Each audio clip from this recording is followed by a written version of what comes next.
बिस्मिल्लाहिर्रहमानिर्रहीम अस्सलाम वालेकुम। मैं हूं साद और ऑटो केयर के एक न्यू एपिसोड में आपको वेलकम कर रहा हूं। आज ये इसका जो मसला आ रहा था टायर फेंडर के अंदर घुसने वाला, उसके ऊपर थोड़ा सा काम चल रहा है। तो वो मसला ये था कि स्प्रिंग के अंदर भी इशू था और कुछ इसी किनारी ख़राब थी। किनारी तो सेट कर ली थी, लेकिन उसके बावजूद जब पीछे लोड पड़ता था 3 बंदों का तो टायर अंदर घुस जाता था और वो टच होता था उसके साथ। तो मसला निकला है इसके स्प्रिंग का। स्प्रिंग जो है, एक होता है मोटी तार वाला, एक होता है बारीक तार वाला। अगर आपने गाड़ी में पैकिंग रखवाई हुई है तो उससे गाड़ी ऊंची हो जाती है, लेकिन आजकल एक नया ट्रेंड चला है कि वो मोटी तार वाला स्प्रिंग ये वाला डाल देते हैं। उससे ये बारीक तार वाला स्प्रिंग निकल जाता है और पैकिंग की ज़रूरत नहीं रहती है और गाड़ी अपनी ओरिजिनल पोजीशन पे स्टैंड करती है, मतलब ऊंची भी नहीं होती है ज़्यादा। अब इसका फ़र्क आपको दिखाता हूँ। पहले ये ओरिजिनल स्प्रिंग है, जेन्युइन जो इसमें लग के आता है बैक साइड वाला, ये इसकी आवाज़ आपने देखी। अब इस स्प्रिंग की देखिएगा, समझ आ गई आपको। ये बहुत हैवी लोहा है और ये ज़रा हल्का लोहा है। इसमें जो है लचक ज़्यादा है, इसमें लचक बहुत कम है। लेकिन ये नहीं है कि गाड़ी को हार्ड बना देता है। अच्छा, अब ये स्प्रिंग है अगली साइड वाला, ये है पिछली साइड वाला। इस गाड़ी में चारों स्प्रिंग ये मोटी तार वाले डले हुए थे। लेकिन हुआ ये था कि आपने एक चीज़ नोट की होगी कि ये स्प्रिंग इसका साइज़ थोड़ा सा पीछे वाले का छोटा होता है, आगे वाला स्प्रिंग थोड़ा सा नीचे को लंबा होता है। इसी तरह ये जो आगे वाला शॉक होता है, ये भी थोड़ा सा इसका यहाँ से लेके यहाँ तक जो गैप होता है, इस पॉइंट से लेके इस पॉइंट तक जिसमें स्प्रिंग ने फंसना होता है, ये ज़्यादा होता है वाया। और ये जो पीछे वाला शॉक होता है, इसका वाया कम होता है। अब पहले गाड़ी में ये मसला आ रहा था कि गाड़ी पीछे से इतनी हार्ड थी कि जैसे पीछे से लकड़ियाँ ठोक के और शॉक को ख़त्म कर दिया हुआ है। ये कंडीशन थी, गाड़ी उछल उछल के लगती थी। तो मैंने उस चीज़ को ख़त्म करने के लिए जब देखा तो मोटी तार वाला स्प्रिंग था। मेरा ये ख्याल था कि ये बहुत हैवी स्प्रिंग डला हुआ था, इसको मैं जेन्युइन में लेके जाऊँ। मैंने आगे तो स्प्रिंग ओरिजिनल रहने दिया मोटी तार वाला, पीछे जो है मैंने ओरिजिनल बारीक तार वाला डाला। आगे जो पहले मोटी तार वाला डाला हुआ था पैकिंग निकलवाने के लिए, वो मैंने वही रहने दिया क्योंकि आगे से मसला नहीं था, मसला था पीछे से। अब मसला ये हुआ, उस टाइम तो मैंने गौर नहीं किया, मैंने तो खैर डलवा दिया और वो पुराने स्प्रिंग जो हैं वो स्क्रैप वाले को वापस कर दिए, जिससे मैंने नए स्प्रिंग बिलालगंज से परचेज़ की। ये जेन्युइन स्प्रिंग उससे मैंने परचेज़ किए 2500 रुपये के, पुराने स्प्रिंग बीच में कटवाने के बाद। वैसे ये तकरीबन 4-4 हज़ार रुपये के पिछले जेन्युइन स्प्रिंग दे रहा था। एक तो ये मसला है कि इसकी तड़ ख़त्म हो चुकी हुई है। इसके ऊपर 3 बंदों का लोड डलता है, टायर को अंदर फेंडर में नहीं घुसना चाहिए, थोड़ा सा अंदर जाना चाहिए, लेकिन इतना नहीं जाना चाहिए कि वो फेंडर के साथ जाकर टच ही होना शुरू हो जाए। तो ये तड़ ख़त्म हो गई हुई है। उस बंदे ने मुझे पुराने स्प्रिंग किसी के उतरे हुए, जिस तरह मैंने किसी वक्त में ये स्प्रिंग उतार के उसको दिए होंगे, उससे मोटी तार वाले डलवाए होंगे, तो उसने यही वाले स्प्रिंग आगे किसी को जेन्युइन कह के बेच दिए। अब उसने मुझे ये स्प्रिंग जो है ये ख़राब दिए हैं, किसी के उतरे हुए थे, उसने वो मुझे जेन्युइन कह के दे तो दिए हैं, लेकिन इसके अंदर लचक जो है बहुत ज़्यादा आ चुकी हुई है, बहुत ही नरम हो चुके हुए हैं।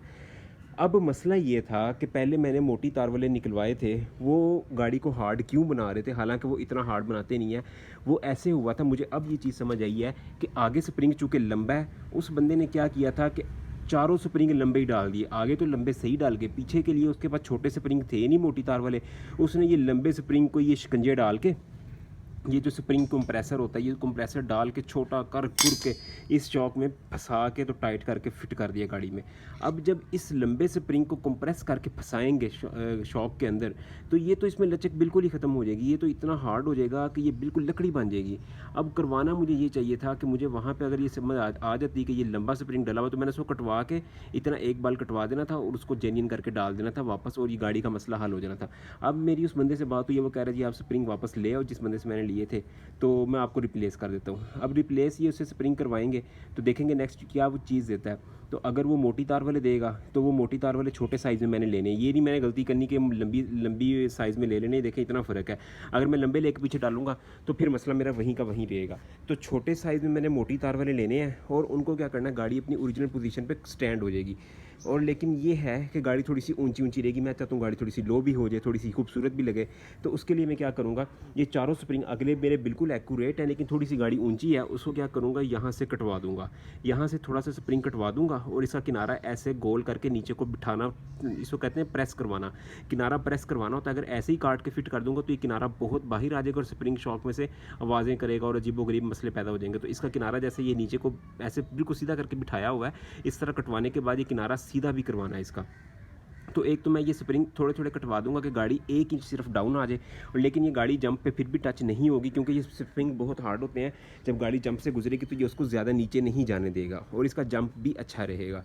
तो एक तो मैं ये करूँगा, चारों स्प्रिंग लेके जाऊँगा, पिछले स्प्रिंग उससे रिप्लेस करवाऊँगा, और अगर वो मुझे जेन्युइन देगा अच्छी लचक वाले तो वही ला के डाल दूँगा, अगर मोटी तार वाले देगा तो उसको मैं 1 इंच कटवा दूँगा, और इसी तरह अगले स्प्रिंग तो मैंने कटवाने ही कटवाने हैं। तो एक तो ये काम हो जाएगा। दूसरी साइड पर आपको दिखा देता हूँ। इस साइड पे मैंने टायर सिर्फ वैसे ही अड़ाए हुए थे ताकि गाड़ी जैक पे लगाइए गिर ना जाए, तो यहाँ से टायर भी मैंने उतारे हुए हैं। तो ये खींचे वगैरह खोली हुई है, इसके शॉक्स पड़े हुए हैं।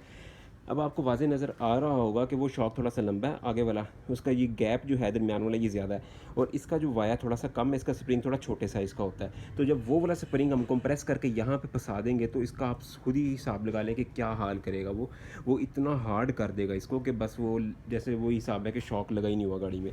तो एक तो ये चीज़ मैंने करनी है, स्प्रिंग उससे रिप्लेस करवाने हैं पिछले दोनों, और अगले स्प्रिंग कटवाने हैं, और अगर पिछले भी उसने मुझे मोटी तार वाले दे दी तो उनको भी कटवा के फिट करवाना है ताकि गाड़ी थोड़ी सी डाउन भी आ जाए और मज़ीद लोड पड़ने से टायर के अंदर, वो फेंडर के अंदर टायर ना घुसे। तो एक तो ये काम करवाना है। बाकी ये है कि इसका खोलने का ये है कि खिंचे वगैरह इसकी खोल दी हुई हैं, ये देख लें खिंचे वगैरह खुल के, तो ये थोड़ा सा आगे को आ जाता है इसका आर्म सारा, तो ये शॉक आराम से रिमूव हो जाता है। तो नेक्स्ट इसके ये ड्रमों को भी पेंट करना है रेड कलर में, ये बहुत बुरे लग रहे हैं, और आगे से कैलिपर्स जो हैं उनको भी पेंट करेंगे। ये कैलिपर्स वगैरह देखेंगे खोल के इसको पेंट कर दें, ऐसे भी हो जाएगा, ऐसे शावर मार देंगे ऐसे भी चल जाएगा काम, अगर खोल के करेंगे ज़रा सफाई से हो जाएगा।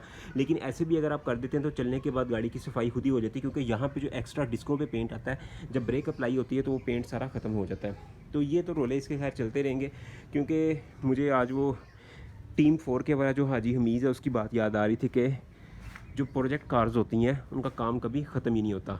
तो एक उसकी ये बात मुझे बड़ी अच्छी लगी थी, और आज वाकई मुझे याद भी आ रही कि उस बंदे ने सही काम कहा था। कोई ना कोई नया काम शुरू, कोई ना कोई नया स्यापा पड़ा ही रहता है, ख़त्म नहीं होता काम।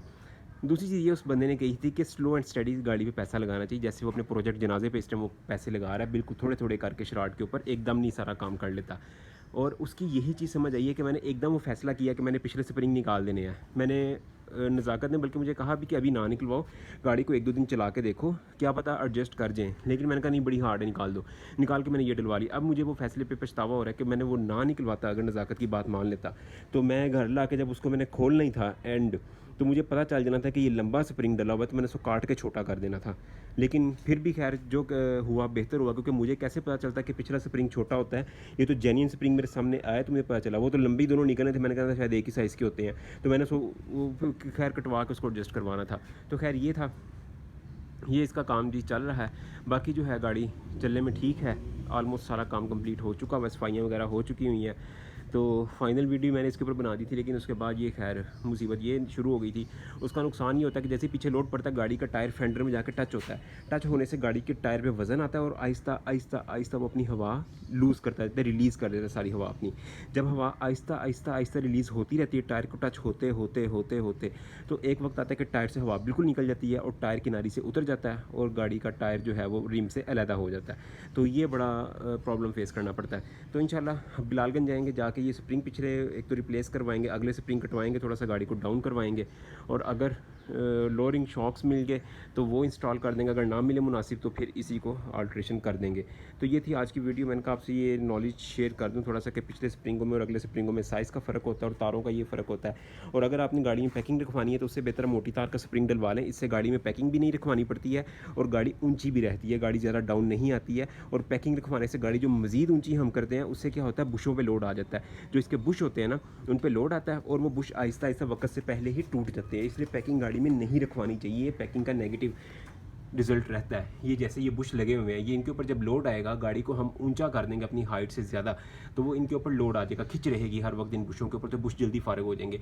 वैसे तो इन मोटे स्प्रिंगों का भी थोड़ा सा लोड होगा, लेकिन पैकिंग से काफ़ी हद तक बेहतर रहेगा, इतना ज़्यादा लोड नहीं होगा जितना पैकिंग का होता है। तो ये मैंने रिबॉन में भी ये वाला फार्मूला लगाया हुआ है, तो इससे रिबॉन भी नीचे लगना बंद हो जाती है। इसी तरह CF में भी 2005 मॉडल में भी ये मोटे स्प्रिंगों वाला फार्मूला अपनाया हुआ है, तो उसमें भी सही काम कर रहा है। और इसमें भी गाड़ी में थोड़ी सी हार्ड थी, वो अपनी गलती की वजह से। वैसे अगली साइड पे जो स्प्रिंग डले हुए हैं ये बिल्कुल सही काम कर रहे हैं, तो इसमें भी वही वाला फार्मूला लगवाना है, लेकिन इसको थोड़ा सा डाउन करवाएंगे क्योंकि मुझे गाड़ी थोड़ी सी डाउन चाहिए। तो होपफुली आपको इस वीडियो में कुछ सीखने को मिला होगा। अगर आपको कुछ सीखने को मिला तो चैनल को ज़रूर सब्सक्राइब कीजिएगा और अपनी कीमती आरा का इज़हार कमेंट सेक्शन में लाजमी किया करें। तो अगर आपने अभी तक चैनल को सब्सक्राइब नहीं किया तो लाजमी सब्सक्राइब करें। मिलते हैं आपसे अगली वीडियो में, तब तक के लिए अपना बहुत सारा ख्याल रखिएगा, दुआओं में याद रखिएगा। अल्लाह हाफिज़।